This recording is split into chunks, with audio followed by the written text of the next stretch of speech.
What's going on, YouTube? Claic Yuzolt back again with another Final Fantasy Brave Exvius video, and this banner has been buffed to the extreme. We have Shantotto, who has been buffed out of her wazoo and chaining her chaining family, and she's the top #1 mage at Global now. And then we have Lilisette, who I thought would be the prize jewel in this banner, and the buffs and changes they gave her, she's going to be a very interesting unit for a lot of you guys out there. Let's get into it.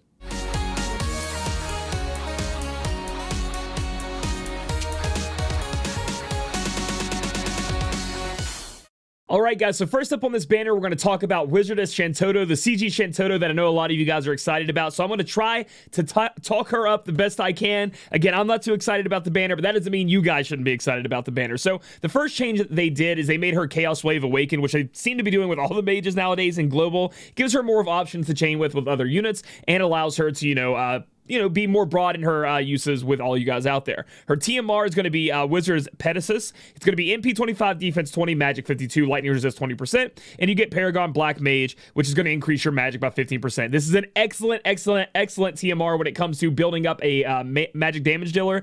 Some defensive stats, MP, big old magic stat, along with 15% magic. Seems perfect for a magic damage dealer. And then moving on to her SDMR Minister's Coat, MP 150, Defense 53, Magic 85, and gives you a little bit of MP refresh. Again, both these items are just really good for mages, super high magic stats, and then have a little bit of extra spice on top of it.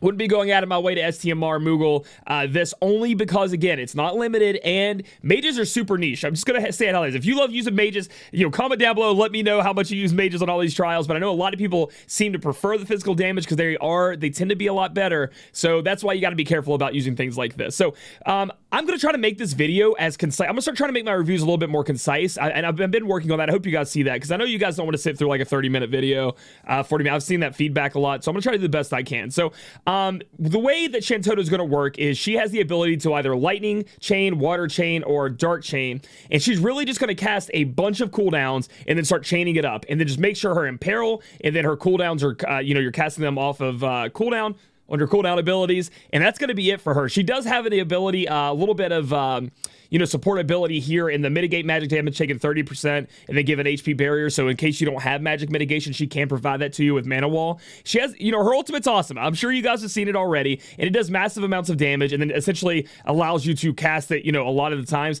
That's not going to be her best damage rotation, so you want to, kind of stay away from that and do what I'm going to tell you here. So again, like I said, for her rotation, you're going to go Play Rough, which is going to be a available in turn 1, 5-turn cooldown, increase magic 250% to caster, increase resist to magic break 100%, increase LB damage 70%, and then refresh MP 600 split over the turn. So you're going to have the MP you need to be casting your spells. You're going to cast Subtle Sorcery, and this move you're only going to cast once, okay? You need to make sure this is used off cooldown, but for Subtle Sorcery, you want to make sure you cast this once and then you don't cast it again. So what it does, negates 3 physical attacks to Shantotto, and then it slowly keeps giving you modifier boost to your big 3 damage dealing abilities, which are going to be lightning, water, or dark, okay? So you're going to cast Play Rough, Subtle Sorcery on turn 1, and then you're going to Pride higher than the Gustaberg range. And when you cast that, that's going to be your Imperil, and then it's also going to increase some modifiers, but you're going to have to keep casting this one as well because it is your Imperil.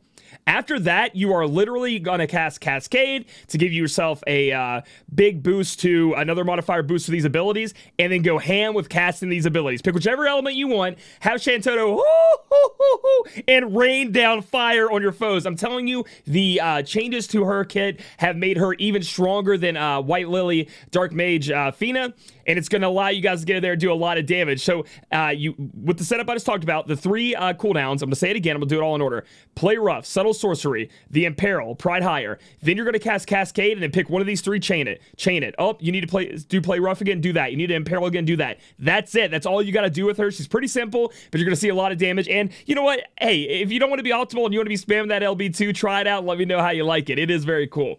Looking through her passives, she has resist to like everything you want, but I think stop. We have Paralyze, Silence, Petrify. Then you move on down, Confuse and Charm. That's amazing. She's covered. You don't even need any of those ribbon effects. You're going to be good here. She does have increased equipment magic so she's going to be magic true double hand. She has some MP recovery, obviously a bunch of magic stats. She has that decreased chance of being targeted about 50%, which is good for our mages. She has some dark resist. She does have all this increased LB damage. They're trying to get you to spam for LB, but I do believe the other way is going to be better. We have increased modifiers to everything, but most of these times when you get stuff like this, there's not really a point in talking about them in my opinion, because it just makes the ability stronger, right? As long as you know how to use the abilities, they just get stronger for you. Her TMR STMR ability gives you magic and MP 50%, LB fill rate up, and LB damage. Again, if you're not going to be using an LB build, you still want it because of the magic and MP 50%, plus her TMR is going to be great on her, so it's no problem not to do that. She does cast Unleash Power at the start of battle, which gives her LB. Again, they really want you to be using this magic LB damage kind of build, but I think you're going to go the other way and just start chaining it up elemental, okay? That's the way I think you should go. We have another 65. Wow, what a weird 65. Huh. 65%, okay, to when single wielding any weapon, so it's going to be 125%. So, I mean, I guess it does go to 125%, so it's not really not that weird after you add it up. Increase HP 20%, decrease MP use 15%. She does have access to these spells. You're never going to cast them unless you, like, need to do this certain type of damage for a mission. And then again, her LB, I do think there is a fun little build you can do with LB spamming with 2 Shantottos, just fucking the moon up. It's going to be great. But other than that, I think you should go with what I said earlier. And if you love Shantotto, you love the sprite, you're all into this. I'm telling you, with the buffs, you're not going to be disappointed. Lilisette, Lilisette, Lilisette. I'm telling you guys, that first off, I love the sprite. I love the sprite of this unit. Looks fantastic. Was a dud when it came out in JP, or she came out in JP. And a lot of people didn't like her. Global did her right. So you guys are going to have a really fun time with this unit. A dancer. I know a lot of you guys have an affinity for being a dancer in a lot of these games. TMR is going to be Dance Master. Increase attack 40%, increase attack 30% when equipped with a dagger. It's going to be 70%. Again, it's 70% on a materia. You take it for what it is, but you are pigeonholed in it into using the dagger. And then we have Mood Shade Earrings, attack 53, defense 53, magic 53, auto refresh, and bond with Lilisette, which is a ribbon effect with LB gauge 2. One of the best STMRs I've seen in a while. I love it to death. Will I be getting it? If I get lucky to get off banners, that's the way it's going to be, sadly. But I really, really want to get a hold of my that STMR. Hey, if you want to STMR Moogle it, I'm not going to be mad about it if you come asking me. I'm not going to be like, no, and condemn you and say, no, don't do that. But again, you should really hold off for limited time STMRs. But I think this one's sexy because it goes on attack or magic damage dealers. And you get that look at that fat defense stat on there. I mean, that is an amazing STMR. Like, holy heck. One of the things I want to point about Lilisette that's a little bit rough is her weapon selection. It depends on what you have, right? It depends on what you have in your kit. But you're not going to be able to be swinging katanas and, great swords and all kinds of stuff that a lot of you guys have amped up already from Item World. You're going to have to be selective on what she does. So Lilisette is a very, very, very intricate character in a way. She has a lot of support unique abilities, but she's also going to be a really big damage dealer. I'm talking like right under twins. I'm talking if you put her in a vacuum, you do all the damage calculations, she's around, she's down below twins, so it's like twins then Madame Adele, after her 14-turn build-up. But she does enough damage where you guys are going to be able to go in and have fun with that. So what I want to talk about right now is I want to go into her damage rotation, and then we'll go over her support units, her supporting abilities. So then you can try to weave those in if you would like. So first up, she's going to be able to do ice or water damage. It's going to be up to you which one you want to pick on that. On the first turn, just like any damage dealer, it seems like we just talked about Shantotto, there's going to be like a boost up, power up ability you can cast. And we're going to cast Trance, okay? And it's going to be every 6 turns, so make sure you cast that every 6 turns. Recover 100% HP to caster, increase all your stats by 200%, increase LB fill rate by 300%, and then enable skill for 5 turns. Ternary Flourish. I did it. I said a word. I'm good at this stuff. Then you're going to go up and you're going to cast Thorn Stance. Now, when you cast Thorn Stance, it's going to be an ability that unlocks a lot of other abilities to be used once per turn. So you're going to go ahead and do that. It's going to mitigate physical damage taken 30%, which is great. You always want that physical magic and then general mitigation up in your team so you take less damage. But it's going to unlock all of these abilities. The one we're going to look at for damage dealing is this technique has no blind spots, meaning you're going to be able to go in and do some damage. You're going to find the weak spot. And what this does, this is her imperils. 120% for 5 turns to all enemies. So as long as you're casting, Thorn Stance, when you need to be able to cast her, Imperil, you're going to be good. After that, you're going to imbue with either Glacial Edge or Fluvial Edge, depending on which one you want to do. And then you just go to town, beating booty, okay? You're going to use Danced Edge and just start killing people. You just use it over and over and over again. And then the only time you come off of that is when you need to imbue, because she does imbue with Water or Whirling Edge. And then, or excuse me, not Water, Whirling Edge, either Glacial Edge or Fluvial Edge. And then you need to... you need to imperil. So that's the rotation. Those are your abilities you want to get used to using and weaving in and out as you're dancing around with Lilisette. That's what you're going to be getting into. Now let's talk about all the other abilities that she has. All these other options that she could be casting, all right? She does have a heal that can be split over 5 turns while allies and an MP refresh, which is great. It can be double casted, and we'll look down here in a little bit. We have a little surprise down. I'll just go ahead and get to it. We do have a triple cast, all right, which is going to be enabled by... I cannot say it. Ternary Flourish. Ternary Flourish. Come on, Claic. You can say that word, which is activated for 5 turns from trance. So you're going to be able to triple cast all these abilities. So you can cast, get the heal going on. We do have this massive cooldown ability, 10 turn, but it's awesome. Remove all debuffs from all allies, so it's going to be like a small Myra LB, right? Like, it just gets rid of all those imperils, those breaks, anything you don't want when you get off. I don't know if it's going to touch Zombie, because Myra's LB stopped doing that, but hey... Probably not. Cure all status elements to all allies. Mitigate damage taken 40% for 3 turns to all allies. So we do get a general mitigation buff here at 40%. So she can cover physical, it looks like so far, and general. And then she's going to grant an HP barrier of 5,000 for 3 turns to all allies. And you can weave this in. So you could be doing your damage. You could be like, all right, triple cast, remember. Dancing as, Maiden of the Dusk. And then you just, when it comes off cooldown, maybe you want to cast it again. This is really great. She's pretty cool. She's pretty cool. I've learned over the time I've played FFBE, I do like my damage dealers that have a little bit of, supporting backup. Because like with King Rain, I don't know how many times I use his MP and HP regen and then his barrier. It was like every fight, every other turn, I was weaving that in somehow. This unit can do that as well. Then she has Rousing Samba, which is going to decrease defense and spirit 60% for 4 turns to all enemies. So she does have a little bit of breaking, and she's going to protect you from yourself getting broken. We have Haste Samba, which Haste should be in this game, just as Haste. I don't know why they didn't give it to CG Titus, but a spoiler, CG Titus doesn't have Haste. Increase LB 8 to all allies, increase resist to stop resist. So she has now, if we're adding up to all of her support abilities, we have stop resist, then we have LB gauge up, right? So she can be pumping everybody's LB gauge up while she could be dishing out your damage that you want. We have an ability here that I didn't mention during her damage rotation, but I should have, so my apologies. It is on turn 7, it's a 7-turn cooldown. This ability right here is going to literally blow stuff up. I mean, look how big it is. It is a chain capper at the end, a chain finisher. It is like you're going to see a huge, if you're chaining with another Lilisette and everything's set up, you got your buffs, they're broken, and you hit this ability, you're going to see a huge chunk of damage happen to the boss. So this is kind of like a big burst turn. You want to cast it on cooldown every time. It's going to be like, so remember, this is going to be a true dual wield unit. We'll get to that in a minute. So it's going to cast it twice. You can't triple cast it, right? Because she's going to be true dual wield, but she is going to cast it twice because, the whole, how dual wield works. So that's how that's going to be. Remember to weave this ability in to her damage dealing rotation on turn 7. So make sure you are aware that's what you want to be doing. Moving on down through, we'll get to the abilities that unlock in a minute. We're going to go through what she has in her kit as far as freaking, passives because it's absolutely insane. Increased physical evasion 30%. So there are some crazy people out there that are going to build her to be 100% evade, 100% provoke, and she's going to be able to do, you're just going to say, the damage is whatever. I'm going to use all of her amazing support abilities, and it's going to be great. This is because Kryla's kind of doing that. I mean, she has other things she does too, because she's a breaker and other support ways, but this could be like the new Kryla that isn't limited. You know what I mean? Like, that's the way I kind of see things we could work with her. We have dual wielding, so that's what I said. You're going to use true dual wield. We have paralyzed resist, some HP buffs. We want to have a dagger on her. She has dagger, some dagger mastery. We have LB fill rate up, attack up. She does have, again, with true dual wield, she's going to have that chain modifier up. We have some increases to modifiers, and then she's going to cast in the name of the Father at the start of battle. So moving on down in the name of the Father, it increases attack, defense, magic, and spirit by 180 for 4 turns to herself, and then increases attack, defense, magic, and spirit 180% for 3 turns to all allies except for caster.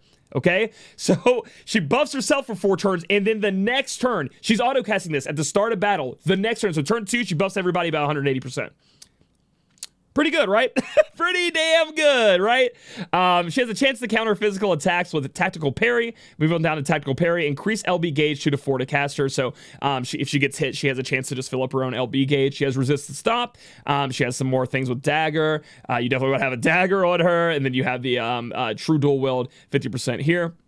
Her TMR and STMR ability is going to give her a bunch of stats and more true dual wield. Obviously, you're going to want to have that. So throw that TMR on her because you want to have Dagger Mastery anyway. So that's going to go on her. Or if you get lucky enough to get that amazing STMR, that could be an option too. We have some more modifier increases here. Attack increase, resist to charm. She's resist to stop and charm, which is fantastic. And then she has autocast Successor of the Dark Future at the start of battle. So we'll move down to Successor of the Dark Future. Enable skill for 1 turn, Energy Drain. Enable skill for 1 turn, Quick Step. So at the start of battle, she's going to cast this, and it's going to give her a big physical damage hit if you would like to use this with a critical hit. Removes all buffs from one enemy. So that's what you want to use. So you get to use this one use. So it doesn't go away. It's not like only available 1 turn and you want to cast it. You get to have it in your back pocket for 1 use, right? So if you need to just remove the positive effects of an enemy. So if they buff themselves, they have defense spirit buff, they have, elemental resist. She has this in her back pocket to energy drain, smack that boss real quick, and it's a part of her triple cast, as you can see. And she can take away those positive effects, and that could be critical in a lot of places where you don't want to just completely dispel the boss. You don't want to get rid of your breaks or your imperils. The next one up, she has a big old break, attack, defense, magic, and spirit 70% for 3 turns to all enemies. So she kind of could play in as a little bit of your breaker, but you're going to have to have somebody to back you up after you end up casting this ability. But you have these in your back pocket, much like these activated Thorn stances that you can use once, 1 time each. They don't go away. It's not like you have it activated for 3 turns. So that's going to be activated, which is going to be fantastic. Moving on down to our LB, we can see that it does a substantial amount of damage with a critical hit, but that's not really why you're going to be using this. You're not going to be using this in her damage dealing rotation, but you will use it because it increases LB gauge 20 to all allies on the next cast. So it's going to auto cast the next turn and get that LB gauge up. So if you decide you're not going to use Lilisette as your damage dealer support instead, which I highly recommend. I mean, it's going to be fun as long as you can find a Lilisette friend that you really want to get in there and do damage with. Another option is that you can just use her as support, and this is going to be 20 LB to everybody. And I know a lot of you guys out there do have builds where you love spamming those LBs on your support units, tanks, your damage dealers. This is going to really help you guys in doing that. That's just on top of everything else she does. So I know we've talked about a lot because Lilisette is a pretty unique and inspiring unit, but let's talk about the other things that are activated by Thorn Stance that you, again, can use 1 time. It doesn't go away. Once you cast that, it's in your back pocket, so whenever you need it. How about a Waltz with Me is restore MP and HP 30% to all allies, and then put up an MP recovery and an HP recovery, and an MP refresh. So she has the ability to be kind of like a healer with also MP refresh, which MP, at this point in the game, you want that on all your units, somehow get MP back because these MP draining units are tough. Increase attack and magic to 170 for 4 turns to all allies. Increase resist to attack and magic break 100% for 4 turns to all allies. And increase LB gauge by 15 to all allies. So this is like a offensive buff that also gives you the ability to get your LB gauge up. So you can cast that when you want to. And then I'll beat you down. Decrease defense and spirit 70% for 4 turns to all enemies. So this is the opposite. So this is going to be breaking down the enemy. The one buffs up your attack and magic, and then you break down the enemy's defense and spirit, and then it fills up your LB fill rate by 300%, which is pretty strong. I'd say that's pretty strong. So overall, honest to God, again, as I do these reviews, I see these units as just being all-stars. Lilisette could be really, really, really good for a lot of situations. The fact that she can pump out almost top meta damage on top of all the support functions I just said, she's going to be an extremely versatile unit that you don't have to have her be your damage dealer, but if you want her to be and you have a Lilisette friend, sure, get in there. Or she could be like maybe a 100% provoke, evade, tank support unit, which would be insane, kind of like the way Kryla's working out right now. So overall, I would rank Lilisette as one of the better units to come out in FFBE in a while. So hopefully that review wasn't too long. I know I kind of butchered Lilisette. I hope it did a good job. Go back and watch it again if you need to learn anything else about her. So should you pull on this banner, honest to God, I like Lilisette a lot. But the thing is, this isn't a limited time banner. The banners are good. The step-ups are good. And CG Shantotto, if you end up getting her, she's an amazing magic damage dealer right now, right? So it's a really good banner for those 2 things. However, I do see on the horizon perhaps some other banners I think are must pulls, whereas this one might just be a nice pull. Like Lilisette might just be a nice addition to your party, which will really increase some of your things, but more of a luxury than like a necessity. I'm speaking real good today. Whereas Riku from Final Fantasy X-2, when she comes out, everybody, your dad, your mom, your sister, the baby that's not born yet that you're going to have, yeah, your wife or your husband's going to tell you about that later. They looked at the pregnancy test. We're going to want that unit. So, just be careful with your Lapis and have fun out there. Hopefully you guys get lucky on tickets and dailies, and you ain't got to worry about it anyway. So if you guys like this video, give it a thumbs up. Comment down below if you think Lilisette is amazing like I do, and if you're going for subscribe for future content. Catch me on my Twitch channel, twitch.tv/ClaicYuzolt, and I'll catch you guys in the next video.